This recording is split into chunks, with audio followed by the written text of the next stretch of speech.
नमस्कार, देश दिन भर में आपका स्वागत है। मैं हूं प्रवीण तिवारी। सबसे पहले बात दादरी के बिसाड़ गांव की। ये गांव राजनीति का अखाड़ा बना दिखाई दे रहा है। पहले दिल्ली के मुख्यमंत्री अरविंद केजरीवाल अपने काफिले के साथ यहां पहुंचे और कुछ देर पहले राहुल गांधी भी अपने बड़े काफिले के साथ यहां पर पहुंचे हुए हैं। गांव वालों में बेहद गुस्सा है। इस गुस्से के बीच उत्तर प्रदेश के मुख्यमंत्री अखिलेश यादव ने पीड़ित परिवार के लिए 20 लाख रुपए के मुआवजे का ऐलान भी कर दिया है, लेकिन इस पर राजनीति जमकर गरमाई हुई। उत्तर प्रदेश के दादरी में सियासत के रंग देखिए। मरहम की सियासत के नाम पर नेताओं का जमघट जारी है। इलाके में धारा 144 लागू होने के बावजूद राजनीति चमकाने के लिए नेताओं की आवाजाही जारी रही। शनिवार को दादरी के बिसाड़ा गांव में नेताओं की मंडली के साथ दिल्ली के मुख्यमंत्री अरविंद केजरीवाल भी पहुंचे। मकसद था पीड़ित परिवार से मिलना। पहले तो प्रशासन ने उन्हें गांव में घुसने से रोक दिया और बाद में जब वो गांव पहुंचे तो रास्ते में गांव की कुछ महिलाओं ने उन्हें घेर लिया। आज तक हिंदू और मुसलमान को लेके कभी कोई बात नहीं उठी इस गांव के अंदर, लेकिन अचानक जो इस तरह की ये घटना हुई, ये बहुत ही दुखदाई है। इस पूरी घटना से किसको फायदा हुआ? हर तरफ से इंसाफ की मांग हो रही है, लेकिन असल सवाल यही है कि यहाँ के सामाजिक ताने बाने को आखिर किसकी नजर लगी? आखिर मरहम लगाने वाले दौरों के दावों के बावजूद हालात बेकाबू क्यों होते जा रहे हैं? शनिवार को गांव से लौटते वक्त अरविंद केजरीवाल के काफिले पर ग्रामीणों का गुस्सा फूटा। ये गुस्सा मीडिया पर भी फूटा। बड़ी तादाद में गांव में जमे मीडिया की गाड़ियों को भी निशाना बनाया गया। ये घटना है दिल्ली के नजदीक दादरी की, लेकिन इसकी सियासी सरगर्मियां देखने को मिल रही है बिहार में भी। बिहार की राजनीति भी इस पूरे कांड को लेकर गरमाई हुई है, खासतौर पर लालू प्रसाद यादव के बीफ पर दिए गए बयान के बाद। उनके इस बयान के बाद विरोधी पार्टियों ने उन्हें आड़े हाथों लिया है और सवाल भी खड़ा हो रहा है कि आखिर इस चुनावी मौसम में लालू प्रसाद यादव को ये पूरा मामला या इस पर बयानबाजी इतनी रास क्यों आ रही है? हिंदू में नहीं खाता क्या बीफ?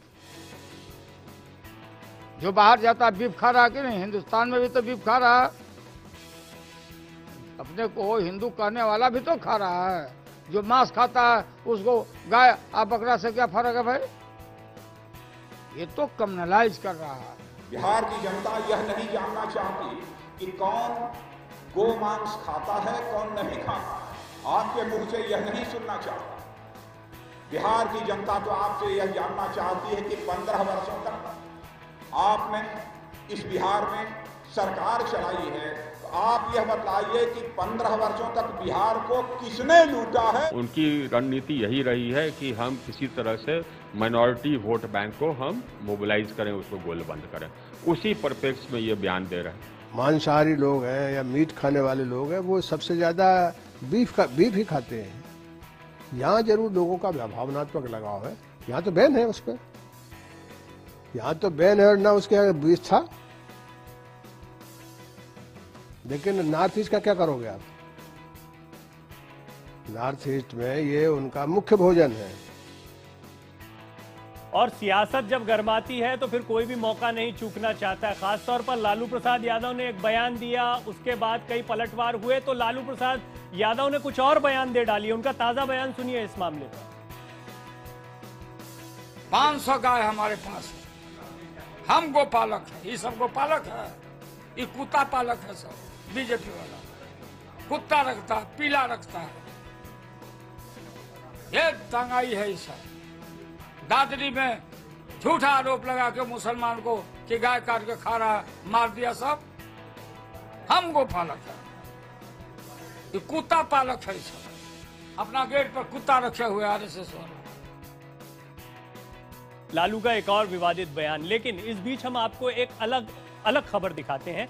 दरअसल एक अफवाह के बाद गौमांस के सिलसिले में एक हत्या कर दी गई। लेकिन ये जो तस्वीरें आप देख रहे हैं, ये लखनऊ के एक ऐसे युवक की है जिसने गाय की जान बचाने के लिए अपनी जान की बाजी लगा दी। ऐशबाग इलाके के पास खुले गहरे कुएं में गाय पानी पीने के चक्कर में गिर गई थी। कुआं गहरा था, इसलिए लोग गाय को बचाने नहीं जा रहे थे। इस बीच एक मुस्लिम नौजवान गाय को बचाने के लिए क्रेन के सहारे इस कुएं में उतर गया और आखिरकार बड़ी बहादुरी के साथ गाय को सही सलामत बाहर निकाल लाया। यह है लखनऊ की गंगा जमुनी तहजीब की असली तस्वीर और जवाब उन लोगों को जो धर्म के नाम पर, मजहब के नाम पर सियासत करते हैं।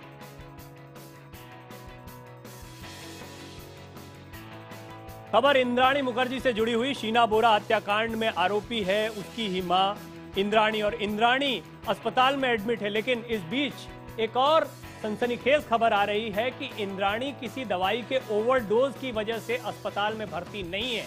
सवाल खड़ा हो रहा है कि आखिर इंद्राणी अस्पताल पहुंची कैसे, उसे हुआ क्या है।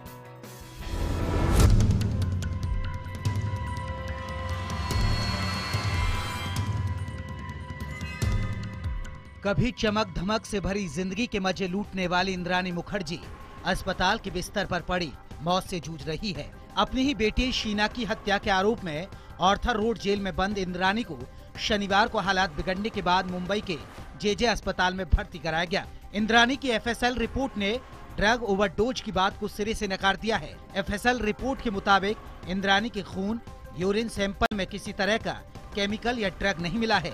इससे साफ है कि इंद्राणी के बेहोश होने की वजह दवाओं का ओवरडोज नहीं था। ऐसे में सवाल यह है कि अगर इंद्राणी ने किसी तरह की दवा नहीं खाई तो वो बेहोशी में क्यों चली गई, जहां से लौटने की जानकारी डॉक्टर तक नहीं दे पा रहे हैं। इसका असर जो होता है तो इसमें डीप स्लीप में जाते हैं, कॉन्शियसनेस अफेक्ट हो जाता है। कल अनकॉन्शियस थे, आज डीप स्लीप में है। उसके साथ साथ रेस्पिरेशन पे अफेक्ट होता है, जो रेस्पिरेशन उनका अफेक्टेड अभी भी है, उसके लिए हम ऑक्सीजन दे रहे हैं। अभी तक वो जान के खतरे से बाहर नहीं आए हैं और अगले 48 आवर्स वो जान का खतरा उनको रहेगा। एफएसएल रिपोर्ट आने के बाद सवाल ये है कि इंद्राणी किसी साजिश का शिकार तो नहीं हुई है। इधर महाराष्ट्र सरकार ने इस पूरे मामले की उच्च स्तरीय जांच के आदेश दे दिए हैं। वहीं शीना मर्डर केस की जांच कर रही सीबीआई ने भी अस्पताल और जेल प्रशासन से पूरी रिपोर्ट मांगी है। आज पश्चिम बंगाल के 4 नगर निगमों के लिए वोट डाले गए हैं और इस दौरान आसनसोल और कोलकाता के सॉल्ट लेक इलाके में हिंसा भी हुई है, बूथ कैप्चरिंग की कोशिश भी हुई है। इस कोशिश को रोकने के लिए पुलिस को लाठीचार्ज भी करना पड़ा। पश्चिम बंगाल निकाय चुनाव के दौरान कई जगहों पर पोलिंग बूथ लूटने की कोशिश की गई। विधाननगर में चुनाव में बाधा पहुंचाने वाले लोगों पर पुलिस ने लाठीचार्ज किया। आसनसोल के जमुरिया में भी टीएमसी और बीजेपी कार्यकर्ता आपस में भिड़ गए। पुलिस ने स्थिति को नियंत्रित करने के लिए लाठीचार्ज किया। सॉल्ट लेक इलाके के एक वार्ड से बम भी बरामद किए गए। विधाननगर हो या आसनसोल, हर जगह लाठी डंडे और राजनीतिक दलों के कार्यकर्ता आपस में भिड़ते नजर आए। इस तोड़फोड़ में कई पोलिंग बूथ पर ईवीएम मशीनों को भी नुकसान पहुंचा। जैसा गुंडागर्दी पुलिस को साथ में लेकर तृणमूल कांग्रेस ने किया, इसको हम चुनाव नहीं कह सकते। बंगाल में कभी ऐसा चुनाव नहीं हुआ। चुनाव आयोग का सम्मान को बचाइए, बंगाल का जनतंत्र को बचाइए। आप चुनाव को रद्द कर दीजिए। दरअसल 2017 में होने वाले विधानसभा चुनाव से पहले ये आखिरी चुनाव होगा और साथ ही सत्तारूढ़ तृणमूल कांग्रेस के वोट बैंक में सेंध लगाने का विपक्ष के पास ये आखिरी मौका भी। दोनों ही निगम अभी तृणमूल कांग्रेस के पास है। दोनों निगमों में कुछ नए इलाकों को जोड़ने से पार्टियों के चुनावी गणित बिगड़ सकते हैं। उत्तर प्रदेश के फिरोजाबाद में जेल में जमकर हंगामा हुआ। दरअसल एक कैदी की मौत के बाद तमाम कैदियों ने यहां पर जमकर हंगामा किया। हालात इतने बिगड़ रहे थे कि पुलिस को जेल को चारों तरफ से घिरना पड़ा। फिरोजाबाद के जिला जेल में हत्या के एक आरोपी कैदी की संदिग्ध मौत के बाद गुस्साए कैदियों ने जमकर बवाल काटा। साथी की मौत की खबर जैसे ही फैली, कैदी गुस्से में आ गए। देखते ही देखते कैदी जेल की छतों पर चढ़ गए और जेल प्रशासन के खिलाफ नारेबाजी की। कैदियों का आरोप है कि जेल में उन्हें घटिया भोजन दिया जाता है और बेवजह उनका उत्पीड़न किया जाता है। हंगामा तकरीबन पिछले 3 घंटे से अधिक चला। काफी मशक्कत के बाद कैदियों को शांत कराया जा सका। जिला जेल में नीटू नाम के एक कैदी था। विगत लगभग 3 वर्षों से जेल में हत्या के केस में बंद। बताया जा रहा है कि उनका तबीयत पूर्व में भी खराब हुई थी, जिसका इलाज वहाँ पर कराया गया था कुशल चिकित्सकों द्वारा। आज पुनः तबीयत खराब हुई और ले आते समय रास्ते में मृत्यु होना बताया जा रहा है। बवाल की आशंका को देखते हुए पूरे जिले की फोर्स बुला ली गई। उधर कैदी के परिवार ने जेल के अंदर हत्या का आरोप लगाया है। उत्तर प्रदेश के फर्रुखाबाद में एक बड़ी आतंकी साजिश रची गई थी। ये तो संयोग की बात है कि जो बम रखा गया था वो फटा नहीं, जिसकी वजह से एक पूरा रेलवे स्टेशन खत्म होने से बच गया। बाद में बम निरोधक दस्ता मौके पर पहुंचा, इस बम को डिफ्यूज किया गया। फर्रुखाबाद स्टेशन पर उस वक्त हड़कंप मच गया जब स्टेशन के पार्सल गोदाम के पीछे टाइम बम मिलने की सूचना सामने आई। बम को निष्क्रिय करने में कानपुर से बम निरोधक दस्ते के साथ साथ सेना से भी मदद ली गई। जांच के बाद पता चला कि इसमें लगे टाइमर में 6:20 का टाइम सेट था। बम निरोधक दस्ते के मुताबिक टाइमर में खराबी के कारण तय समय पर विस्फोट नहीं हो सका। ये ट्रैक बेहद अहम बताया जा रहा है। यहाँ से बांद्रा एक्सप्रेस, कालिंदी एक्सप्रेस और दूसरी कई अहम ट्रेनें गुजरती हैं। शुक्रवार को लखनऊ सुल्तानपुर ट्रैक पर रेलवे ट्रैक कटा हुआ मिला था। सवाल ये कि इन दो घटनाओं में संबंध तो नहीं। फिलहाल उत्तर प्रदेश एसटीएफ दोनों मामलों की जांच कर रही है। देश दिन भर में वक्त हो गया एक ब्रेक का। खबरें जारी हैं इस ब्रेक के बाद भी।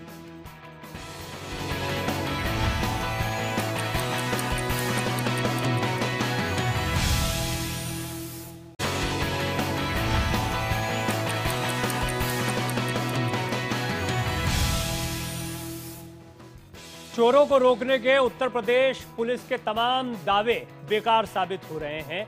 किस तरीके से चोर बेखौफ हैं, इसका अंदाजा लगा सकते हैं आप कानपुर से मिले इन सीसीटीवी फुटेज के जरिए। कानपुर कचहरी के पास एक मिठाई की दुकान में चोरी करते इन लोगों को एहसास भी नहीं था कि तीसरी आंख उन्हें देख रही है। शुक्रवार सुबह करीब 3 बजे ये चोर इस दुकान में घुसे, अंदर रखा लॉकर तोड़कर सारा कैश और कीमती सामान बटोर ले गए। इतना ही नहीं, दुकान के ऊपर बने घर में घुसकर वहां रखा कैश और ज्वेलरी भी ले लिया। दुकान के मालिक के मुताबिक चोर लगभग 5 लाख रुपए का सामान अपने साथ ले गए। कल रात में कुछ चोरों ने हमारी दुकान, जो हमारी प्रतिष्ठान है जागृति स्वीट एंड कैटर्स, उसमें घुस करके चोरी करी है, जिसकी फोटो सीसीटीवी कैमरे में ऑलरेडी फुटेज पूरी कवरिंग उनकी आ चुकी है। मोबाइल, स्कूटी की चाबी, ज्वेलरी, कैश से निकाल करके करीब तकरीबन 2 से 2.5 लाख रुपए का माल उन्होंने ऊपर से निकाला और चाबी से स्कूटी खोल करके फरार हो गए। सीसीटीवी में चोर की तस्वीर साफ साफ नजर आ रही है। दुकानदार ने ये फुटेज पुलिस को सौंप भी दी है। अब देखना ये है कि सीसीटीवी फुटेज के आधार पर पुलिस कब तक इन चोरों को पकड़ पाती है। गुजरात के कच्छ से एक सनसनीखेज खबर सामने आई। एक पति पर आरोप है कि उसने अपनी पत्नी की चलती कार में हत्या कर दी और उसके बाद उसकी लाश को ठिकाने के लिए जला दिया। रिद्धि की मुस्कुराहट अब सिर्फ तस्वीरों में सिमट कर रह गई है। साल 2014 में रिद्धि ने अपनी पसंद से गांधीधाम के प्लास्टिक कारोबारी कपिल नंदवानी से शादी रचाई थी। आरोप है कि जल्द ही कपिल रिद्धि को दहेज के लिए परेशान करने लगा। मारपीट और टॉर्चर से तंग आकर आखिरकार रिद्धि ने कपिल और उसके परिवार के खिलाफ दहेज उत्पीड़न का मुकदमा दर्ज करवा दिया और खुद शहर के गर्ल्स हॉस्टल में रहने लगी। परिवार के मुताबिक शुक्रवार रात को कपिल और उसके साथियों ने रिद्धि को समझौते के बहाने बुलाया। सुनसान हाईवे पर ले जाकर कपिल ने कार में ही चाकू से रिद्धि का गला रेत दिया और अपने साथियों की मदद से उसकी लाश को झाड़ियों में डालकर आग लगा दी। राहगीरों के टोकने के बाद ये लोग वहां से भाग निकले। बार बार उस पर कहा गया कि मुझे डाइवोर्स दे दे। इस बीच में उसने डोमेस्टिक वायलेंस एंड 498 एंड 506 भी उसके अगेंस्ट फाइल कर रखे हैं पिछले 2 महीनों में। उसको बार बार प्रेशराइज किया जाता था कि ये केस वापस ले ले, अदरवाइज हम तेरे को ख़त्म कर देंगे। एफआईआर में जो एक्यूज जो 3 लोग हैं उसमें एक रिद्धि के हस्बैंड कपिल है, दूसरे जो है वो इसके सास ससुर है, वो दोनों हैं। उन दोनों को हमने राउंड अप कर लिया, उन्हें भी अरेस्ट कर लिया है, उनके सास ससुर को। पुलिस ने हत्या में इस्तेमाल कार कपिल के घर की पार्किंग से जब्त कर ली है। हालांकि आरोपी पति अभी भी पुलिस की गिरफ्त से बाहर है। मुंबई के लोग महंगाई की मार झेल रहे हैं। बाकी देश के बाकी हिस्सों की तरह सिर्फ प्याज नहीं बल्कि यहाँ पर तमाम दूसरी सब्जियां भी जबरदस्त तरीके से महंगी हो गई हैं। वजह है हाल में हुई बरसात, जिसके बाद सब्जियों की आवक बाजार में कम हुई और सभी सब्जियां जबरदस्त तरीके से महंगी हुई। भिंडी 70 रुपए प्रति किलो, मिर्ची 60 रुपए प्रति किलो, टमाटर 50 रुपए प्रति किलो, करेला 50 रुपए प्रति किलो। पिछले 2 दिनों से मुंबई और आसपास के इलाकों में लगभग सभी सब्जियों की कीमत आसमान छू रही है। कीमतों में आई उछाल ने आम मुंबईकरों के घर का बजट बिगाड़ दिया है। अभी आधा किलो लेते थे, अभी पाव किलो लेते हैं, उसमें ही अपना सब्जी चला लेते हैं। बढ़ी हुई कीमतों से ग्राहक ही नहीं, दुकानदार भी परेशान हैं। सब्जी मंडियों में ग्राहकों की संख्या भी कम हो गई है। पहला भिंडी 30 रुपए किलो होता था, आज जो ग्राहक लोग 1-1 किलो आधा किलो भिंडी लेता था, अभी 60 रुपए किलो है। तो अभी इतना उनको भी परवड़ता नहीं है, पगार भी कम है लोगों को, तो इतना महंगा भाजी कौन खरीदेगा। जानकारों के मुताबिक सब्जी की बढ़ी कीमतों के लिए दो मुख्य कारण हैं। पहला, सूखे की वजह से पहले ही माल कम आ रहा था, और दूसरा, हाल में महाराष्ट्र के कई इलाकों में हुई मूसलाधार बरसात की वजह से सब्जियों पर काफी असर हुआ है। सब्जियों की आवक बड़े पैमाने पर घटी है, साथ ही जो माल आ रहा है वो खराब भी हुआ है। देश दिन भर में फिलहाल इतना ही। तमाम खबरों के पल पल के अपडेट के लिए देखते रहिए IBN 7।